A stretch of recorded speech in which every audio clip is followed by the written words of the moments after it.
Voilà, bonjour et bien bienvenue sur Vendée Vintage TV Show. Nous sommes toujours au lac de Tanchette. Et là, je suis avec un propriétaire d'une voiture de légende, une Amilcar CGS. Voilà, je vous laisse de 1925. 1925. Donc là, il faut voir que cette voiture-là, eh bien, elle a 100 ans, tout simplement. Alors, écoutez, vous allez, je pense que vous êtes mieux placé que quiconque pour en parler. Alors dites-nous en plus. Je suis passionné d'automobile depuis très longtemps. J'avais prévu de restaurer une voiture, au moins une, mais j'ai attendu d'être en activité professionnelle ralentie. D'accord. Donc je me suis mis à chercher en 2014. Ok. Tout le monde me disait que je n'en trouverais pas parce que c'est des voitures assez rares et assez anciennes. Ouais. J'ai pas trouvé dans les annonces du moment.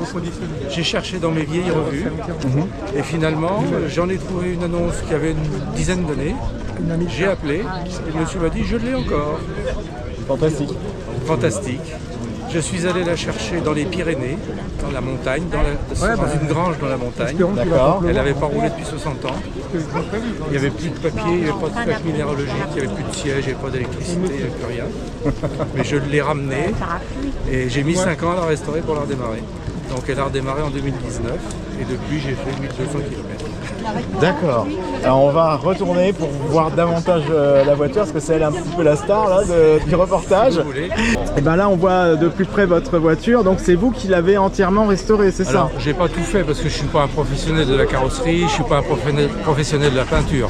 D'accord. Mais j'ai tout démonté parce qu'elle n'avait pas roulé depuis 60 ans.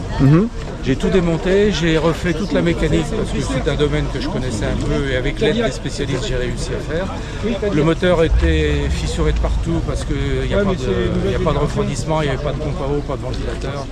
Et j'ai rajouté tout ça en la restaurant. Et puis j'ai fait refaire la carrosserie et la peinture et la sellerie par des spécialistes d'ici. D'accord. Ok. Et donc j'ai trouvé un jeune carrossier qui était passionné par les voitures et qui développe dans ses activités actuelles la restauration de voitures anciennes, en particulier. Okay. Et c'est lui qui a repris cette carrosserie-là sur une grande partie parce que le dernier propriétaire avait découpé pas mal dans le cockpit parce qu'il était trop grand, il avait fait des coupures. Donc on a rajouté des morceaux de tôle, on a rajouté du bois, on a rajouté un tas de trucs. D'accord. Et on a fini par faire une voiture qui a roulé, qui a démarré en 2019. D'accord, alors on va faire le tour de cette belle voiture. Est-ce qu'elle est... On peut dire sincèrement qu'elle est en état concours? Écoutez, j'ai tout démonté, tout remonté, donc c'est en état quoi, c'est en bon état. Oui, parce que j'ai pu voir à un moment donné, avant qu'on démarre. Donc la sellerie a été refaite à neuf avec des cuirs que je suis allé chercher avec un ami de Cholet qui connaît très bien ce domaine-là. Ouais. Et elle a été refaite par un sellier d'ici. D'accord. Et puis la carrosserie, donc toute cette partie arrière a été reprise en grande partie par le carrossier Julien Chauvin, qui est installé à l'île de Lot. Ah, j'en ai déjà entendu parler de Julien Chauvin. Ouais. Donc, Et j'ai refait toute l'électricité parce qu'il n'y a plus rien du tout. Ouais. J'ai refait les câblages, le tableau de bord, j'ai refait en entière parce que c'était un bout de tôle qui était en très mauvais état, donc j'ai pris de l'alu, j'ai bouchonné l'alu tout seul, j'ai fait les trous et puis j'ai mis monter mon matériel. À part le compte-tour et l'indicateur de température, tout le reste est d'origine. D'accord, alors je replonge. Donc là, l'aluminium anodisé, c'est vous qui l'avez... Il n'est pas anodisé, c'est un aluminium bouchonné. Bouchonné, d'accord. Avec un bouchon, l'un après l'autre, en décalant à chaque fois. Waouh. Et alors, la particularité de cette voiture, oui. elle a des pédales différentes des voitures classiques. Ok, alors on va... Puisque là, l'accélérateur est au milieu et le frein est à droite. Quand on monte dedans, on se programme pour gérer les choses correctement. D'accord. Donc là, je reprécise, l'accélérateur est au milieu, donc faut pas effectivement se tromper. Ok. Très bien. Voilà, alors c'est ce qui est amusant, c'est que les feux stop ont le logo stop qui se voit. Ah oui.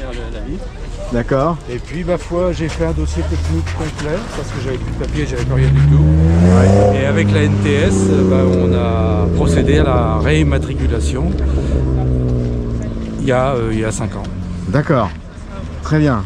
À la rématriculation, mais alors comment ça s'est passé à ce J'ai niveau-là? fait un dossier technique que j'ai déposé à la FFVE, Fédération Française des Véhicules d'époque, Ouais. qui a validé mon dossier. Et sur cette base de validation, j'ai envoyé le dossier à l'NTS et j'ai fini par obtenir le certificat d'immatriculation qui me permet de rouler. D'accord. Je lui ai fait passer un premier contrôle technique Mhm. et ça marche. D'accord. Alors on va continuer. Alors on voit ici. Alors effectivement là, on a des visiteurs. C'est normal, on comprend cette voiture. C'est une voiture assez étroite. Oui, bah oui. Donc le siège du passager et le siège du conducteur sont décalés de façon que les épaules ne soient pas en face de l'autre, sinon c'est un peu serré. Ah effectivement. Et puis en passant, on peut parler des pneumatiques. Vous avez acheté des pneumatiques en Angleterre, tout Les neuf. 5 sont tout neufs. D'accord, d'accord. Ok. Et c'est les dimensions d'époque. Parce qu'on n'en trouve pas, ici. Si, on en trouve quand même. en Angleterre, parce que l'Angleterre est quand même un pays de collectionneurs. Ouais. Et en France, c'était un petit peu plus cher, donc j'ai acheté en Angleterre. Alors donc, oui, alors qu'est-ce qu'il manque Julien va me faire un jonc aluminium pour couvrir le tour de l'habitacle. D'accord. Ah oui, parce que là, il est en bois. C'est du bois, oui.